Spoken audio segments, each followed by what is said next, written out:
तुझे माफ किया, जा तुझे माफ किया, दिल को तोड़ने वाले। তো গত পর্বে আমরা দেখেছিলাম জিমিন কলেজ থেকে বাড়ি ফেরার পথে তের সাথে জাংকুককে নিয়ে কিছু কথা শেয়ার করে, তার গায়ের রং এবং তার জবের বিষয়ে, যেগুলো শুনে তে ভীষণ রেগে গিয়েছিল। তে তার কথাগুলো জিমিনকে জানিয়েছিল, তার বক্তব্যগুলো জানিয়েছিল। পরে তারা বাড়ি ফিরে আসে। এর মধ্যে কেটে যায় বেশ কয়েকটা দিন। তাদের পড়ার ডেট চলে আসে। তের ফোনে রিচার্জ নেই, বেশ কয়েকদিন হয়ে গেছে সে অনলাইন যায় না। পড়তে গিয়ে কি রে কিপটে, ফোনে রিচার্জ কবে করাবি? হ্যাঁ, সেই কবে রিচার্জ শেষ হয়েছে, এখনও রিচার্জ করানোর নামই নেয় না। তোকে কল করলে তো পাওয়াই যায় না। হি তুই করিয়ে দে, আমার পয়সা খরচ করতে ইচ্ছা করে না তো। আরে বাড়িতে ওয়াইফাই আছে, আমি রিচার্জ করিয়ে কি করবো বল? আমার তো কাউকে কলও করতে হয় না, কলেজ থেকে তো কোনো মেসেজ আসলে হোয়াটসঅ্যাপেই দিয়ে দেয়। তাহলে হ্যাঁ ভালোই তো বাহানা পেয়েছিস। ওয়াইফাই থেকে উনি যে কি করছে, তাই তোকে কেউ এমনি যদি কল করে, তোর দিদা যদি কল করে, তখন কি করবি তুই? ফোনে রিচার্জ করাবি আজকে, না হলে দেখবি তোর খবর আছে। দুজনের গল্পের মধ্যেই তাদের স্যার চলে আসে, তাদের পড়ানো স্টার্ট হয়ে যায়। পড়ানোর শেষে তারা দুজন যখন একসাথে বাড়ি ফিরছিল, জিমিন থেকে জানালো সে এখন জাংকুককে কল করবে, তার জন্য সে কল করলো। জাংকুক ও জিমিনের মধ্যে বেশ কিছুক্ষণ কথা হলো। তখন তেজক পাশ থেকে জিমিনকে বলল, শোন না জিমিন, একটু ওই সামনে চকলেটটার দোকানে দাঁড়াবো। হ্যাঁ, আমি কিছু চকলেট কিনবো। দাঁড়াবি তো? তুই না হয় কথাই বলিস, ঠিক আছে? ঠিক আছে বাবা, দাঁড়াবো, তুই কিনে নিস। কে জিমিন তোর সাথে? না মানে তোর ফ্রেন্ড? হ্যাঁ রে, তে আছে আমার সাথে। ওই আমিও পড়তে এসেছিলাম, বাড়ি ফিরছি, ভাবলাম তোকে কল করি। তুই কি এখনো ঘুমাচ্ছিস, মানে শুয়ে আছিস? কতক্ষণ ঘুমাতে হয়? হ্যাঁ, উঠে পড় তাড়াতাড়ি। হ্যাঁ এই তো উঠবো এবারে। বলছি একটু দেখে দিবি? কেন? না মানে কোনো দরকার আছে? দিচ্ছি, দাঁড়া।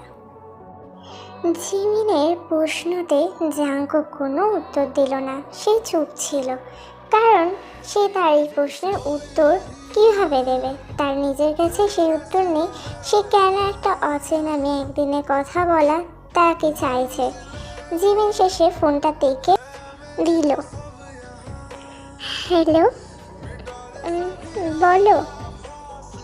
হ্যালো, কে বলছো? জাংকুকের ভয়েসটা শুনে তের মন যেন কেমন একটা হয়ে উঠল, তবে সে প্রকাশ করলো না। তে নিজেও বুঝলো না তার কেন এমন হলো, এই অজানা অনুভূতিটা কিসের জন্য হলো। তে কিছুক্ষণের জন্য থমকে দাঁড়িয়ে পড়ল।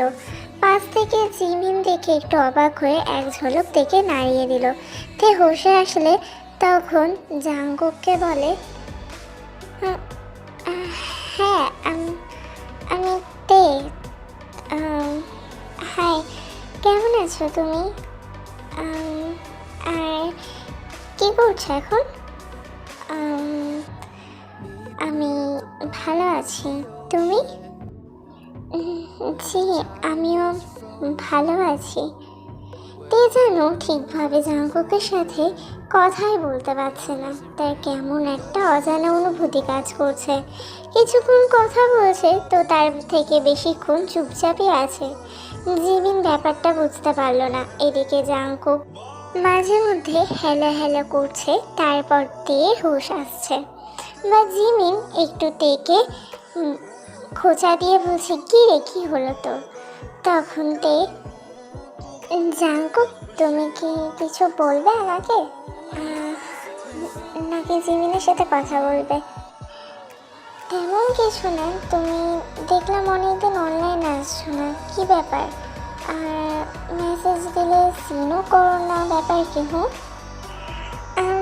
আসলে আমার ফোনে রিচার্জ নেই, অনেক দিন হয়ে গেছে রিচার্জ করে না তো, তার জন্য।